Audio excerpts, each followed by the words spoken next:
Hello, എല്ലാവർക്കും നമസ്കാരം.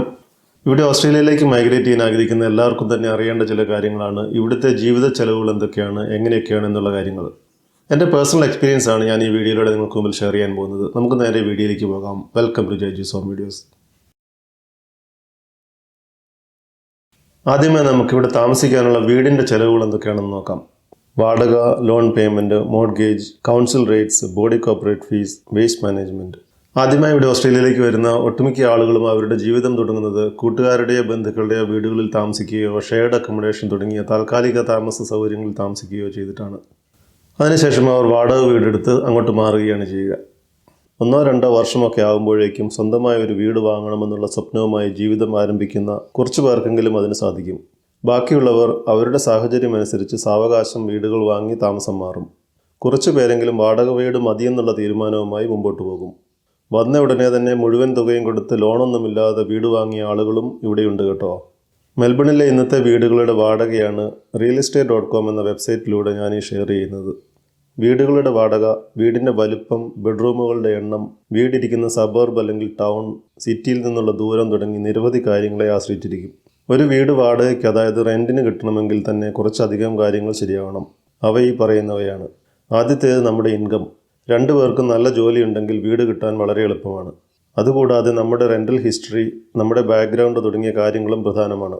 ചുരുക്കി പറഞ്ഞാൽ വീടിൻ്റെ ഓണർക്ക് നമ്മെ ഇഷ്ടപ്പെടുകയും നാം കൃത്യമായി വാടക അടയ്ക്കാൻ കഴിവുള്ളവരും കുഴപ്പക്കാരല്ലെന്നും വീട് നന്നായി നോക്കിക്കൊള്ളുമെന്നും ഒക്കെ മനസ്സിലായെങ്കിലേ നമുക്ക് വീട് തരികയുള്ളൂ. ഇനി വീട് കണ്ടിഷ്ടപ്പെട്ട് എല്ലാ ഡോക്യുമെൻറ്റുകളോടും ചേർത്ത് ആപ്ലിക്കേഷൻ കൊടുത്താൽ ആ വീടിനെ അപേക്ഷിച്ചിരിക്കുന്ന ആളുകളിൽ നിന്നും നമുക്ക് തന്നെ വീട് കിട്ടുന്നത് ഈ പറയുന്ന അത്ര എളുപ്പമല്ലെന്ന് സാരം. ഇനിയൊരു വീട് വാങ്ങണമെങ്കിൽ ഈ കാണുന്നതാണ് മെൽബണിലെ ഇന്നത്തെ ഒരു മാർക്കറ്റ്. realestate.com, domain.com എന്നീ വെബ്സൈറ്റുകളിലൂടെ നമുക്ക് കൂടുതൽ വീടുകൾ സെർച്ച് ചെയ്ത് കണ്ടുപിടിക്കാം. അവയുടെ വിലകളും മുമ്പ് പറഞ്ഞതുപോലെ വീടിൻ്റെ പഴക്കം, വീടിൻ്റെ വലിപ്പം, ബെഡ്റൂമുകളുടെ എണ്ണം, വീടിരിക്കുന്ന സബർബ് അല്ലെങ്കിൽ ടൗൺ, സിറ്റിയിൽ നിന്നുള്ള ദൂരം തുടങ്ങി നിരവധി കാര്യങ്ങളെ ആശ്രയിച്ചിരിക്കും. ഒരു വീട് വാങ്ങണമെങ്കിൽ കുറച്ചധികം കാര്യങ്ങൾ ശരിയാവണം. അവ ഈ പറയുന്നവയാണ്. ആദ്യത്തേത് നമ്മുടെ ഇൻകം. 2 പേർക്കും നല്ല ജോലിയുണ്ടെങ്കിൽ വീട് വാങ്ങാനുള്ള ലോൺ കിട്ടാൻ എളുപ്പമാണ്. ആദ്യമായി വേണ്ടത് നമ്മുടെ ബാങ്കിൽ പോയി നമുക്ക് കിട്ടാവുന്ന മാക്സിമം ലോൺ തുക ചോദിച്ച് മനസ്സിലാക്കണം. അതിനോടൊപ്പം തന്നെ ബാങ്കിൽ നിന്നും ഹോം ലോണിന് ഒരു പ്രീ അപ്രൂവൽ കൂടി എടുക്കുന്നതാണ് നല്ലത്. ഇനി ഈ ബാങ്ക് ലോൺ അപ്രൂവ് ആകണമെങ്കിൽ നാം വാങ്ങുന്ന വീടിൻ്റെ വിലയനുസരിച്ച് ബാങ്ക് നിശ്ചയിച്ചിരിക്കുന്ന ഡിപ്പോസിറ്റ് തുകയും നമ്മുടെ അക്കൗണ്ടിൽ ഉണ്ടാവണം.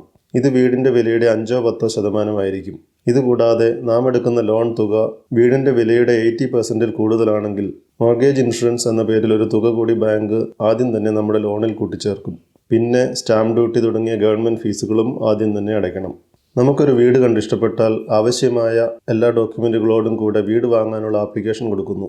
റിയൽ എസ്റ്റേറ്റ് ഏജൻ്റാണ് ആർക്കാണ് വീട് വിൽക്കേണ്ടതെന്ന് തീരുമാനിക്കുന്നത്. ഇനി അഥവാ ഓപ്ഷൻ അല്ലെങ്കിൽ ലേലമാണെങ്കിൽ ഏറ്റവും കൂടിയ തുക വിളിക്കുന്നയാൾക്ക് വീട് കിട്ടും. നമുക്ക് കിട്ടുന്ന ബാങ്ക് ലോണിൻ്റെ ലിമിറ്റിനുള്ളിലായിരിക്കണമെന്ന് മാത്രം. ലോണും കൂടി പാസ്സായി കഴിഞ്ഞാൽ വരുന്ന 30 വർഷത്തേക്ക് നമുക്ക് ലോൺ അടച്ചുകൊണ്ടേയിരിക്കാം. ഇനി ഈ ഹോം ലോൺ വെറും 5-6 വർഷങ്ങൾ കൊണ്ട് അടച്ചു തീർക്കുന്നത് എങ്ങനെയാണെന്ന് എക്സ്പ്ലെയിൻ ചെയ്യുന്ന ഒരു വീഡിയോ എൻ്റെ ഈ ചാനൽ ഞാൻ മുമ്പ് അപ്ലോഡ് ചെയ്തിട്ടുണ്ട്.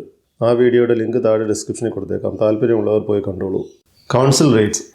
നാം വാങ്ങിയ വീടിന് നാട്ടിൽ മുനിസിപ്പാലിറ്റി അല്ലെങ്കിൽ പഞ്ചായത്ത് നികുതി അടയ്ക്കുന്നത് പോലെ ഇവിടെയും നാം താമസിക്കുന്ന കൗൺസിലിൽ ടാക്സ് പോലെ ഒരു തുക എല്ലാ വർഷവും അടയ്ക്കണം. വീടിൻ്റെയും സ്ഥലത്തിൻ്റെയും ഒരു നിശ്ചിത പെർസെൻറ്റേജ് ഉപയോഗിച്ച് കാൽക്കുലേറ്റ് ചെയ്ത് എടുത്തിരിക്കുന്നതാണ് കൗൺസിൽ റേറ്റ്സ് എന്ന ഓമനപ്പേരിൽ അറിയപ്പെടുന്ന ഈ ഫീസ്. വർഷത്തിൽ ഒരു തവണയായോ 4 ഭാഗങ്ങളായോ നമുക്ക് ഈ റേറ്റ്സ് അടയ്ക്കാം. കൗൺസിലിലുള്ള റോഡുകൾ, പാർക്കുകൾ തുടങ്ങി പൊതുജനം ഉപയോഗിക്കുന്ന ഫെസിലിറ്റികളുടെ മെയിൻ്റനൻസ്, വീടുകളിൽ നിന്നും സ്ഥാപനങ്ങളിൽ നിന്നുമുള്ള വേസ്റ്റുകളുടെ മാനേജ്മെൻറ്റ് തുടങ്ങിയവയ്ക്കുള്ള നമ്മുടെ ഷെയറും ഈ ഫീസിൽ ഉൾപ്പെടും. എൻ്റെ ഈ വർഷത്തെ കൗൺസിൽ റേറ്റ് ഏകദേശം $2000 ആണ്. ഇനി നാം വാങ്ങുന്നത് ഒരു ഫ്ലാറ്റോ ഒരു ഗ്രൂപ്പിൽപ്പെട്ട ടൗൺ ഹൗസോ മറ്റോ ആണെങ്കിൽ ഈ കൗൺസിൽ റേറ്റിന് പുറമെ ആ ഫ്ലാറ്റിൻ്റെയോ ഗ്രൂപ്പിൻ്റെയോ ബോഡി കോർപ്പറേറ്റ് എന്നറിയപ്പെടുന്ന മാനേജിംഗ് ബോഡിക്ക് ബോഡി കോർപ്പറേറ്റ് ഫീസ് എന്ന പേരിൽ ഒരു തുക കൂടി എല്ലാ വർഷവും അടയ്ക്കണം. ആ ഫ്ലാറ്റിൻ്റെയോ ടൗൺ ഹൗസുകളുടെയോ പൊതുവായ മെയിൻ്റനൻസിനുള്ള നമ്മുടെ ഷെയറാണിത്. അതുകൊണ്ട് ഫ്ലാറ്റോ ടൗൺ ഹൗസുകളോ വാങ്ങാൻ ആഗ്രഹിക്കുന്നവർ ഈ ഫീസ് കൂടി മുൻകൂട്ടി കരുതിക്കോണം. Waste management. നമ്മുടെ വീട്ടിലും വീട്ടുമുറ്റത്തുമുള്ള വേസ്റ്റുകൾ കളക്ട് ചെയ്ത് കൊണ്ടുപോയി സംസ്കരിക്കുകയോ നശിപ്പിക്കുകയോ ഒക്കെ ചെയ്യുന്നത് ഇവിടുത്തെ ലോക്കൽ കൗൺസിലാണ്. അതിനുള്ള ഫീസ് നമ്മുടെ കൗൺസിൽ റേറ്റിനോട് കൂടി ചേർത്ത് അവർ വാങ്ങുന്നുണ്ട്. വീട്ടിലുള്ള സാധാരണ വേസ്റ്റുകൾ ആഴ്ചയിലൊന്നും, റീസൈക്കിൾ ചെയ്യാവുന്ന കുപ്പികൾ, കാർഡ്ബോർഡ്, റീസൈക്കിൾ ചെയ്യാവുന്ന ഇനം പ്ലാസ്റ്റിക്കുകൾ തുടങ്ങിയ വേസ്റ്റുകളും, ഗ്രീൻ വേസ്റ്റ് എന്നറിയപ്പെടുന്ന മരച്ചില്ലകൾ, ചെടികളുടെ വേസ്റ്റ്, വെട്ടിമാറ്റിയ പുല്ല് തുടങ്ങിയവയും ഒന്നിടവിട്ട് 2 ആഴ്ചയിലൊരിക്കലുമാണ് കളക്ട് ചെയ്യുന്നത്. ഇത് പ്രത്യേകമായി കളക്ട് ചെയ്യാനുള്ള ബിന്നുകൾ നമുക്ക് തരുന്നതും നമ്മുടെ കൗൺസിലാണ്. അതിനുള്ള തുക ആദ്യം തന്നെ വേറെ അടയ്ക്കണം. ഇൻഷുറൻസ്.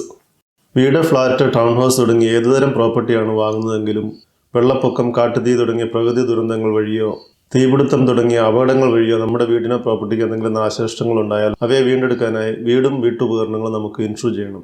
നാം നിശ്ചയിക്കുന്ന വിലയോ മാർക്കറ്റ് വാല്യൂയോ നമുക്ക് തിരഞ്ഞെടുക്കാം. താഴെ കാണുന്നവയാണ് ഇവിടെ സാധാരണ ആളുകൾ ഉപയോഗിക്കുന്ന ഇൻഷുറൻസ് കമ്പനികൾ. ഈ ഇൻഷുറൻസ് തുക എല്ലാ വർഷവും അടയ്ക്കണം. ഇനി ഇൻഷുറൻസ് ഇല്ലാതെ എന്തെങ്കിലും സംഭവിച്ചാൽ നാം വലിയ വില തന്നെ കൊടുക്കേണ്ടി വരും. വീട്ടിലുള്ള എന്തും നമുക്ക് ഇൻഷുർ ചെയ്യാം. വിലപിടിച്ച വസ്തുക്കൾ മോഷണം പോയാൽ കൂടി നമുക്ക് അവയുടെ വിലയുടെ തുല്യമായ ഒരു തുക നമ്മുടെ ഇൻഷുറൻസ് കമ്പനിയിൽ നിന്നും ലഭിക്കും. ഇനി ബില്ലുകൾ. ഇവിടുത്തെ പ്രധാനമായ വലിയൊരു ചെലവാണ് മാസാമാസമോ 2-3 മാസം കൂടുമ്പോഴോ വരുന്ന ബില്ലുകൾ. ഇവിടെ പാചകത്തിന് ഉപയോഗിക്കുന്ന ഗ്യാസ് വീട്ടിലേക്കുള്ള പൈപ്പിലൂടെയാണ് വരുന്നത്. അതുപോലെ വെള്ളം, ഇലക്ട്രിസിറ്റി, ഫോൺ, ഇൻ്റർനെറ്റ് തുടങ്ങി മീറ്റർ റീഡിങ്ങിനനുസരിച്ചോ അല്ലാതെയോ വരുന്ന ബില്ലുകൾ നമുക്ക് അടച്ചുകൊണ്ടേയിരിക്കണം. എൻ്റെ വീട്ടിലെ ഗ്യാസ് ബിൽ 2 മാസത്തിലൊരിക്കലും, വാട്ടർ ബിൽ, ഇലക്ട്രിസിറ്റി എന്നിവ 3 മാസത്തിലൊരിക്കലുമാണ് വരുന്നത്. വളരെ സൂക്ഷിച്ച് മാത്രം ഉപയോഗിക്കുന്ന ഞങ്ങളുടെ ലേറ്റസ്റ്റ് ബില്ലുകളുടെ കോപ്പികളാണ് ഈ കാണുന്നത്. 6 കിലോവാട്ട് സോളാർ പാനൽ ഉണ്ടായിട്ടും എൻ്റെ ഇലക്ട്രിസിറ്റി ബിൽ കണ്ടോ? 2 പേര് മാത്രമുള്ള ഞങ്ങളുടെ വീട്ടിലെ ബില്ലുകളുടെ ഇരട്ടിയൊക്കെയാണ് കൂടുതൽ ആളുകളുള്ള എൻ്റെ ഫ്രണ്ട്സിൻ്റെ വീടുകളിൽ. മൊബൈൽ ഫോൺ, ഇൻ്റർനെറ്റ് തുടങ്ങിയവയ്ക്ക് എല്ലാ മാസവും ഏറ്റവും കുറഞ്ഞത് $150 ഞങ്ങളുടെ ബില്ല്. ഫോണുകളുടെ എണ്ണവും നാം എടുക്കുന്ന പ്ലാനുകളും അനുസരിച്ച് ഇത് കൂടി വരുമെന്ന് പറയണ്ടല്ലോ. ഇവിടെ ലോക്കൽ TV ചാനലുകൾ ഫ്രീ ആണ്. വീടിന് മുകളിലുള്ള സാധാരണ ആൻറ്റിനയുണ്ടെങ്കിൽ എല്ലാ ചാനലുകളും നമുക്ക് കാണാൻ കഴിയും. എന്നാൽ പെയ്ഡ് കണക്ഷനുകളായ നെറ്റ്ഫ്ലിക്സ്, ആമസോൺ പ്രൈം തുടങ്ങിയ സബ്സ്ക്രിപ്ഷൻ ചാനലുകൾ വേണമെങ്കിൽ മാസം തോറും വേറെ ബില്ലുകൾ അടയ്ക്കാൻ റെഡിയായിക്കോളൂ. Grocery shopping. 2 പേര് മാത്രമുള്ള ഞങ്ങളുടെ വീട്ടിലെ ഒരാഴ്ചത്തെ ഗ്രോസറി ഷോപ്പിംഗ് $100-നും $200-നും ഇടയിൽ വരും. ഗസ്റ്റുകളോ പാർട്ടികളോ ഒക്കെ ഉണ്ടെങ്കിൽ എവിടെ എത്തുമെന്ന് ഊഹിക്കാമല്ലോ. Eating out. ഇനി വല്ലപ്പോഴും ഒന്ന് പുറത്തുനിന്ന് കഴിക്കാമെന്ന് വെച്ചാൽ ഒരു സാധാരണ റെസ്റ്റോറൻറ്റിലെ ഒരു ഡിഷിന് $15 മുതൽ $25 വരെയൊക്കെയാണ് റേറ്റ്. 2 പേർ പോയി 2-3 ഐറ്റം വാങ്ങി ഷെയർ ചെയ്ത് കഴിച്ചാൽ തന്നെ $75 മുതൽ $100 വരെയാവും ബിൽ. ഡ്രിങ്ക്സ് ഒക്കെ ഉണ്ടെങ്കിൽ അത് വേറെയാണ് കേട്ടോ. ഇനി KFC, മക്ഡൊണാൾഡ്സ്, ഹംഗ്രി ജാക്സ് പോലെയുള്ള സ്ഥലങ്ങളിലും വലിയ ലാഭമൊന്നും പ്രതീക്ഷിക്കേണ്ട. കാർ. ഇവിടെ ജോലിക്ക് പോകാനും ഷോപ്പിംഗ് തുടങ്ങി ദൈനംദിന ആവശ്യങ്ങൾക്ക് ഒരു വീട്ടിൽ ഒരു കാറെങ്കിലും ഇല്ലാതെ പറ്റില്ല. ആദ്യമായി വരുന്നവർ മിക്കവാറും ഒരു സെക്കൻഡ് ഹാൻഡ് കാറിലായിരിക്കും തുടക്കം. നമ്മുടെ പോക്കറ്റിലെ തുകയനുസരിച്ച് നമുക്ക് പുതിയതോ പഴയതോ വാങ്ങാം. എന്നാൽ ഏത് കാറായാലും ആ കാർ മെയിൻറ്റെയിൻ ചെയ്യുന്നത് നല്ല ചിലവേറിയ ഒരു കാര്യമാണ്. അതിനുള്ള ചിലവുകളാണ് ഇനി പറയുന്നത്. രജിസ്ട്രേഷൻ. നാട്ടിലേതിനേക്കാൾ വ്യത്യസ്തമായൊരു സിസ്റ്റമാണ് ഇവിടെ ഓസ്ട്രേലിയയിൽ. ഇവിടെ എല്ലാ വാഹനങ്ങളും എല്ലാ വർഷവും രജിസ്ട്രേഷൻ പുതുക്കണം. ഓഫീസിൽ കൊണ്ടുപോയി കാണിക്കുകയൊന്നും വേണ്ട. നോട്ടീസ് വന്നാൽ നിശ്ചിത സമയത്തിനുള്ളിൽ പണം അടച്ചാൽ മാത്രം മതി. എൻ്റെ കാറിന് ഞാൻ കഴിഞ്ഞ ആഴ്ച അടച്ചത് $865. ഏത് കാറാണെങ്കിലും ഏകദേശം ഇത് തന്നെയാണ് ഫീസ്. എല്ലാ വർഷവും ചെറുതായി കൂടിക്കൂടി വരുമെന്ന് മാത്രം. Insurance and road side assistance. Registration കൂടാതെ ഇൻഷുറൻസും നിർബന്ധമായി വേണം.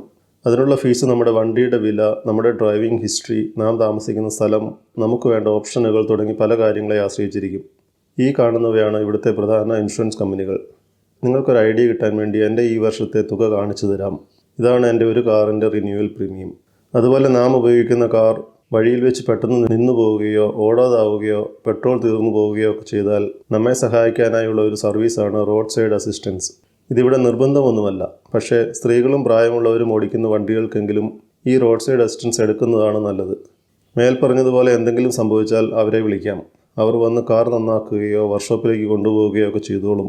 നമുക്ക് വീട്ടിലേക്കുള്ള ടാക്സിയും അവർ ഫ്രീ ആയിട്ട് തരും. ഒരു കാറിന് ഒരു വർഷം ഏകദേശം $100 ഫീസ്. സർവീസിംഗ്. കാറുകളുടെ സർവീസ് സാധാരണ 6 മാസത്തിലോ 9 മാസത്തിലോ വർഷത്തിലൊരിക്കലോ ഒക്കെയാണല്ലോ. ഒരു നോർമൽ ഓയിൽ ചേഞ്ചിന് തന്നെ $150 മുതൽ $200 വരെയാണ് ഫീസ്. ഇനി എന്തെങ്കിലും പാർട്ടുകൾ മാറണമെങ്കിൽ പാർട്ടിൻ്റെ ചാർജും ലേബർ ചാർജും കൂടെ വേണം. Petrol and diesel. നാട്ടിലെ പോലെ മൈലേജ് നോക്കിയല്ല ഇവിടെ ആരും കാർ വാങ്ങുന്നത്. വലിയ മൈലേജ് ഒന്നും ഒരു വണ്ടിക്കും കിട്ടില്ല. കാരണം എല്ലാ കാറുകളും വലിയ എഞ്ചിനുകളുള്ളവയാണ്. 1800 മുതൽ 5000 cc വരെയൊക്കെയാണ് സാധാരണ കാറുകളും SUVകളും.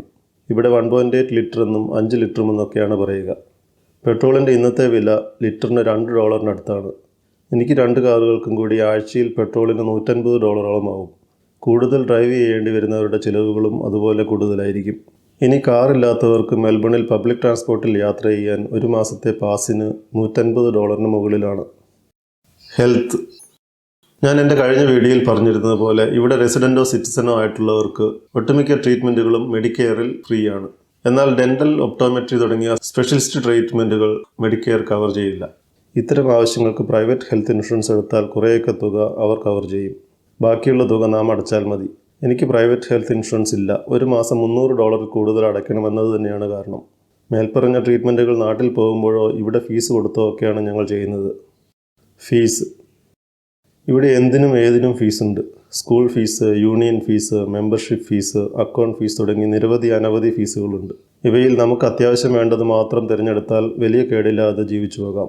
ഇനി നമ്മുടെ മറ്റു ചിലവുകളാണ് holiday, entertainment, drive, food, accommodation, flight ticket തുടങ്ങിയവ.